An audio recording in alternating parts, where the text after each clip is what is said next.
இது ஜவாது மரம். இந்த மரம் ஃபுல்லாக ஜவாது மரம். ஜவாது எப்படி இருக்கு பாருங்க. அதில் பாருங்கள், அதில் காய் இருக்குது, அதில் காய் இல்லை. அதில் பாருங்கள், அதில் காய் இருக்குது. இந்த மரத்தில் பாருங்கள் காயே இல்லை. இந்த மரத்தில் காயாக கிடையாது. இந்த மரத்தில் 1-2 காய் இருக்குது.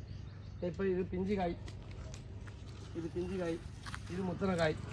இந்த மாதிரி பார்த்து அர்த்தம் தான் பாருங்கள். இது இப்படி பார்த்தா தான் காய், முத்தின காய். இது முத்தின காய் பாருங்கள். பாலே வரல பாருங்கள், காய் நல்லா முத்தி போச்சு. அதனால் இப்போ காய் அறுக்க ஆரம்பிக்கிறோம் நாங்கள். பாருங்கள், அந்த காய் அறுங்க. பெரிய காய்க்கு பாருங்க. இதுக்கப்புறம் நம்ம கீழே கிட்ட இப்படி அறுக்க வேண்டியதான். மேலே பாருங்கள், கோலை போட்டு அறுக்கணும். கோலை போட்டு அறுத்தா தான் இப்படி காயை அறுக்கணும். அறுத்தோம்னா காயை நல்லா முத்தன காய். இனிமேல் இது மாதிரி பார்த்து இது மாதிரி போடுறத பார்த்து வந்து வாங்கி சாப்பிடுங்க. காயை சைடில் பாருங்கள், பெரிய காய் என்ன இருக்குது பாலை வந்து பாருங்கள்.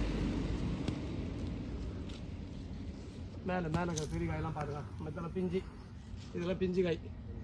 நிறுத்திக்கணும். இது மேலே வேணாம்.